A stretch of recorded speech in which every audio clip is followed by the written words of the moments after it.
President Trump is making a massive change among federal workers. Diversity, equity, and inclusion workers have been ordered to go on paid leave starting in about 30 minutes' time. That's just one of the executive actions causing controversy in our region. Our Lionel Donovan joins us live with more on the concerns from federal workers. Lionel? Show me first. Good afternoon. Well, right now I'm sitting down with the president of the American Federation of Government Employees, Everett Kelly. Thank you so much for taking the time. And the first thing I would want to ask you is, what message do you think workers are getting from all of these executive orders, especially the ones that focus on these DEI programs? Okay, well, first of all, thank you for having me today.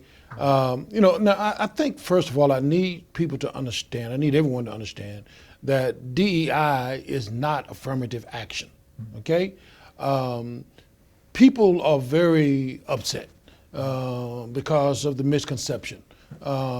When you speak in terms of DEI, DEI has a very major role. It plays a very major role in the lives of so many Americans, and especially those that may have a handicap.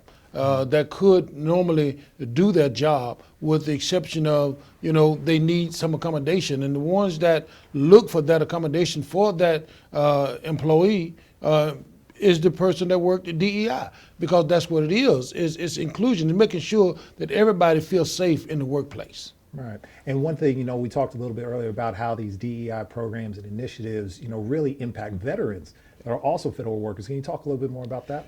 Yeah, as I was saying earlier, of the federal workforce, which is about 2.2 million, 642,000 of that workforce are veterans. And so when you start thinking in terms of taking away the opportunity for them to be accommodated in the workforce, that's what DEI does. Those are the employees that work and make sure that we can provide the accommodation for those 642,000 veterans if they are handicapped in some way. And so when you start thinking in terms of taking that function away, it's a direct attack against veterans from my perspective.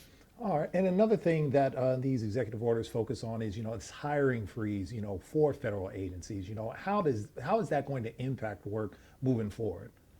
You may hear me talk a lot about veterans or the Veterans Administration because I'm a veteran myself. And when I know that there are a vast number of vacancies already at the VA, and to say now we're going to pause hiring says that, veterans are not going to be able to get the services they need.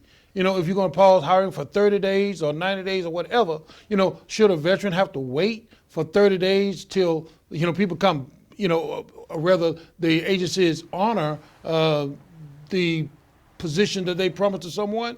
No, that's not fair to the veteran. It's not fair to the American people. So, we already hearing nightmares from people that, have been promised a job, right, and was headed to that job, and then they get a statement today or email or whatever and say that that's been rescinded. That's not fair. Right. It's not right. The last thing I want to ask you before we go is that, the AFGE is filing a lawsuit of its own, in regards to these executive orders. What message do you want that lawsuit to send to the White House? Well, the thing is, what AFGE is interested in is integrity, accountability, and transparency. And we want the White House to understand that if you really want to know about efficiencies, who better to give that to you than the people that's doing the work every single day? That's the workforce that works for America. That's the federal employee. Every single day they're giving of themselves, right? And if you want to really know how to save money, how to eliminate waste and abuse, ask that federal workforce. And that's what this lawsuit is all about. All right. Thank you so much for your time, Mr. Kelly. We really appreciate you. Pleasure's mine, sir. Today. Yeah, thank you. Simone, back to you. All right, Lionel, appreciate your reporting on this. Thank you.